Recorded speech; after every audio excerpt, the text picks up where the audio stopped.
Hello,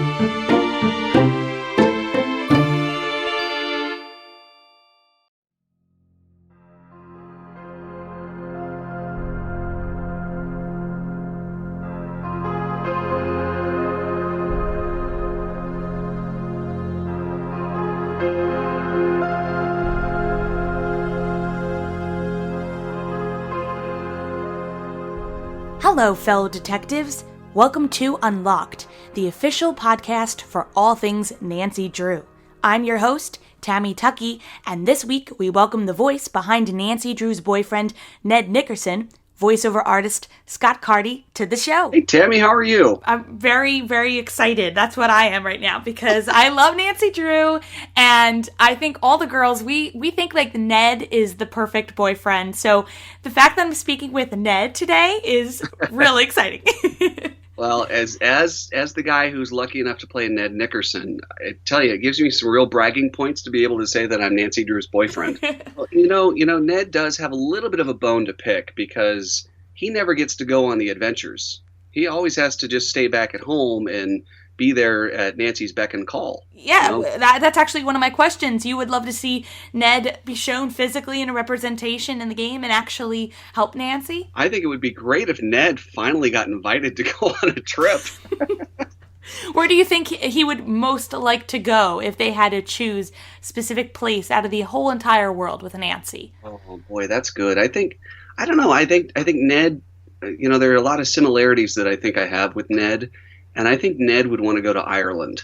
I think he'd want to go to some sort of dark and rainy place and truck around amidst a lot of history. He seems very mellow, and it just seems like a very quaint area to just sit back, relax, and enjoy the people. I think he's more of a people person. He could sit and have tea and just wait for Nancy to come back to the hotel. Well, when they offered the part to you, because originally, I guess we should take a step back. Originally, you were in Message in a Haunted Mansion as Charlie Murphy, who is one of the construction workers helping rebuild this mansion in San Francisco. So they brought you back for future games, but first you were cast as Charlie. So when did you hear about the initial call for being a voice in the games? You know, the weirdest thing about this whole deal is that when I first got that opportunity with Message in a Haunted Mansion, it was the result of going to a neighbor's house for a dinner party. And prior to that, I wanted to do voiceover, and I wanted to do character work, and I wanted to do commercials. And I was working in a situation where my focus was on writing, and I was kind of behind the scenes, and I worked among a bunch of old radio voices. You know, these were the big radio voices that talked like this all the time, and you know, I've always just kind of been a regular voice, and so it was tough in that arena to crack into it. At this dinner party was one of these pivotal moments in my career where I met this woman, and she was the CEO of Her Interactive. And we were talking, and she said, "What do you do?" And it was that moment where I said, and I declared it to myself and to someone else, "I'm a voice actor." And she said, "Oh my gosh, that'd be interesting. We should get in touch with so-and-so." And so that's what happened. And then I got the call, and they wanted just, you know, Charlie was just regular old Charlie. Very similar to Ned, I think, if you can go back and listen to any of his stuff. It was just sort of, you know, "Hi, I'm Charlie." And it was a really cool opportunity. And I remember going in, and it was in the studio. I was like, this is what I love. Well, how did they introduce the character to you? Did they show you visuals of what they were aiming to work on with the computer animation, or did they say, well, let's get a voice first, and then we'll build the image around that? That's a great question. I honestly don't really recall with Charlie Murphy. I don't ever remember seeing a visual. I do remember seeing a visual of Ned Nickerson, and you know, if you put it side by side, there's a striking resemblance. Dun dun dun. So I don't know. You know, a lot of the animators on this project, but through animation in general, they go through and they pull from the person who's doing the character when they're creating what that character looks like, and you see that in animated movies all the time. But on this one, I don't recall with Charlie Murphy. I just remember them saying, you know, he's just a good guy, and you know, pretty simple. We don't want anything too forced. And did you get to meet the other voiceover actors or actresses during those sessions? Typically, no, because you're coming in and you're in the studio for probably an hour and a half is when I do that, and the other people who have already been in or out or aren't coming in yet. So I haven't. I'm trying to think of who I've met. I think I met the woman who played Nancy Drew many years ago, but that was it. There was one thing that they invited me to that I went to, and it was crazy. It was sort of a release party, but they did it with a group of kids. And so they had all these kids that were actually playing the game because it was kind of a user experience. They wanted to see how people were doing it. And as kids were playing, I would walk up and go, "Hi, guys." And it was this surreal experience to see them playing the game, hearing my voice, and then all of a sudden I come over their shoulder and they hear the voice again, but it's actually coming out of the mouth of this guy standing behind them. So I mean, that was a lot of fun. And that was one of those moments where it's like, all right, this is kind of a magical thing I get to do. Now with Charlie, were you told who was the murderer or the bad guy by the end of the game, or were you told ahead of time? No, they never will reveal that sort of stuff to us, because I don't know if you knew that. I don't know that you could do the character justice. Honestly, they want you to get the character as the character's going through the story, so it's just like you, the person playing the game, receives it. They don't want me giving you any extra tips that may reveal it. They want me to just be who that character is in that. So I don't know it. When I go in, typically for like Charlie, I don't think I had a whole bunch of interaction. I'll usually have somebody on the other side of the glass that will be reading back to me, and sometimes will interact with me, just so that I've got something to pick up off of. But with Ned Nickerson, most of it's just between Nancy. So I have a lot of those voice prompts where I hear Nancy say something and I go, "Hey, it's okay, Nancy. Why don't you think about going around the corner and check out that phone?" And, whatever the clues are.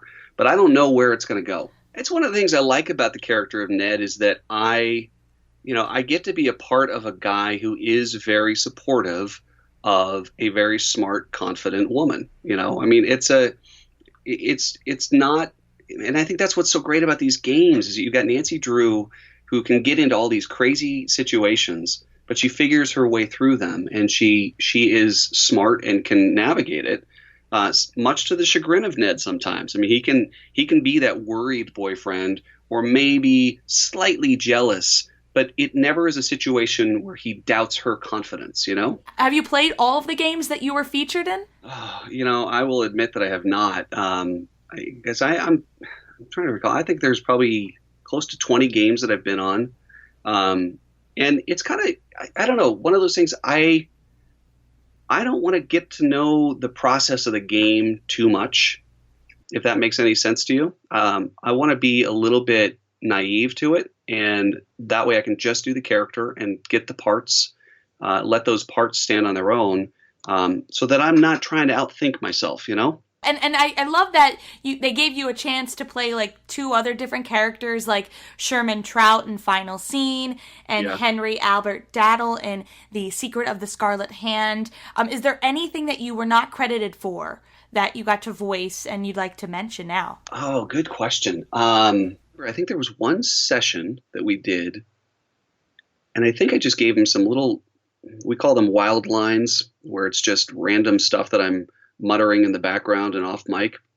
So it wouldn't really be identifiable to any particular character, I don't think. It's just so much fun to be a part of that and to know how people receive it. Like when you're talking about going through and playing it just as a fan, it is just so cool to hear about. And then I was tipped off to the fact of how people post YouTube videos where they play the game to try to share clues. I had no idea such a thing existed many years ago, until I walked into my daughter's daycare, and I'm carrying my daughter in, and all of a sudden her daycare teacher looks at me. He goes, "Good morning, Ned Nickerson." And I'm like, "What?" And this is a grown man. I think he was probably in his late 20s or so. I said, "How do you know about that?" He goes, he and his wife, we play that game. We play those games all the time. I said, "Really?" And he goes, yeah. And he goes, we were going through clues. It was on YouTube. And I said, whoa, what are you talking about? He goes, you got to go check it out on YouTube and just go search, Ned Nickerson. And I did, and I'll admit it was slightly horrifying to me because you're sitting there watching these people playing the game and going, oh, Ned Nickerson. It was so funny. If we were to talk to Ned now, what does Ned think is like the perfect type of date to take Nancy out onto? Because we really don't get to see Nancy outside of her work, out of her mystery work. So what do you think Nancy would like to do with Ned if they had a date night? Wow, you want Ned to bring the romance right now, huh? The writers at Her Interactive do such a good job with all of this. But I will say, if I were to take that on and say, I'm Ned Nickerson and I want to plan a date for Nancy, I would do this. Nancy, here's what I want to do. Let's go to a map store and explore some maps.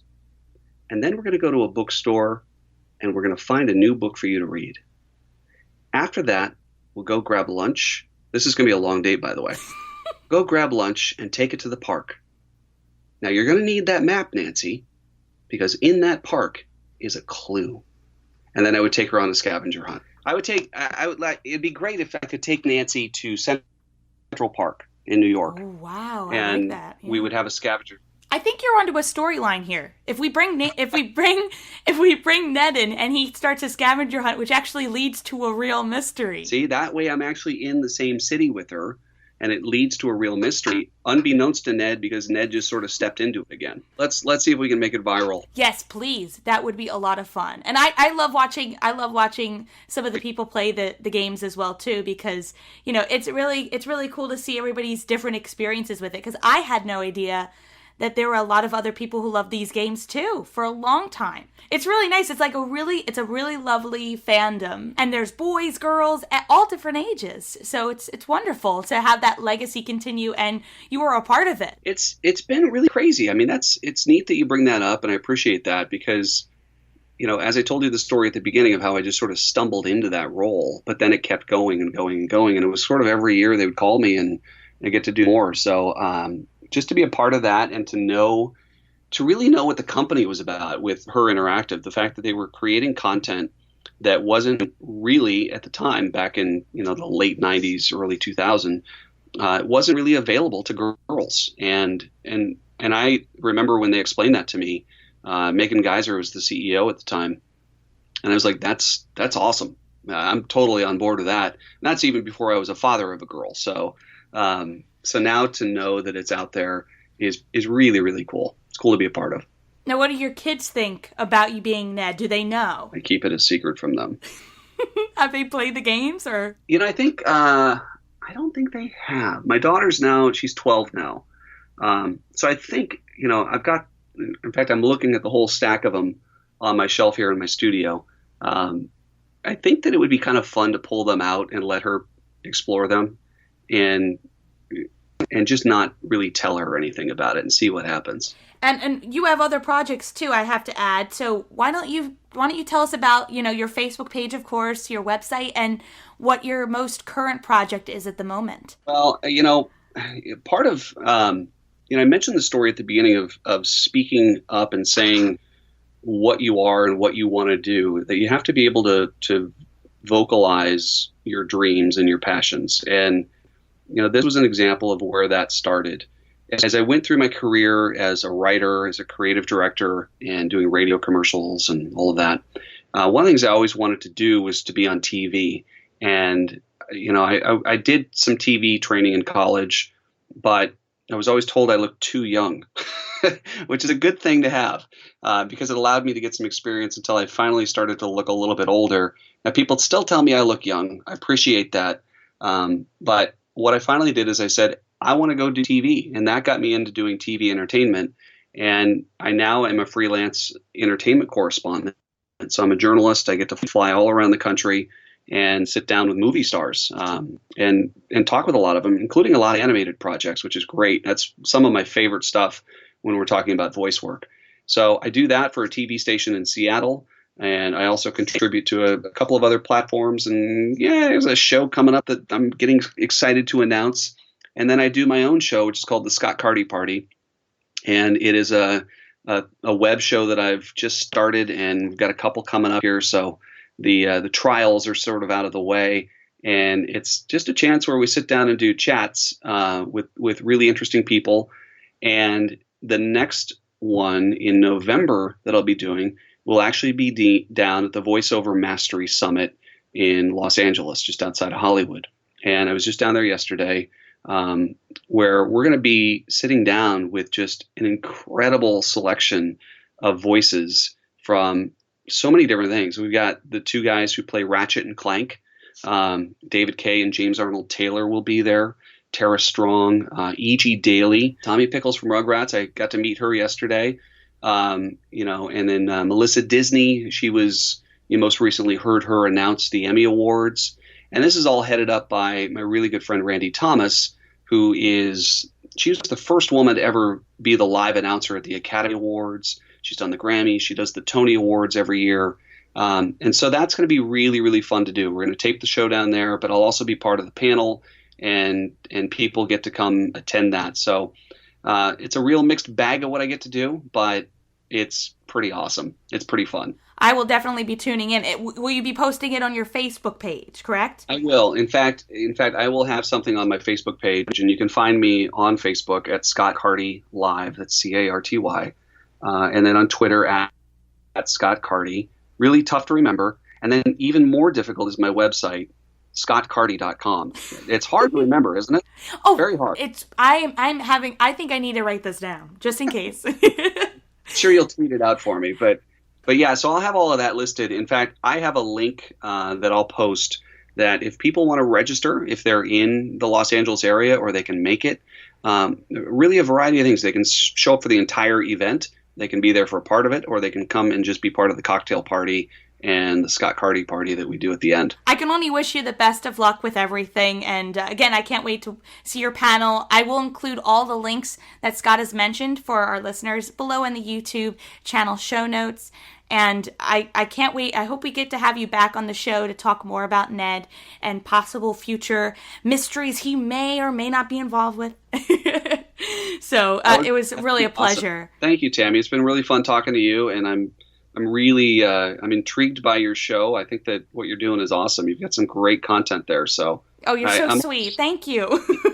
It's fun being a part of a team. It's fun collaborating, and in what I do, and I know what you do, as a one-man band on so many things, you have to cover everything. You've got to do the writing and do the editing and do the posting and promote it and all of that.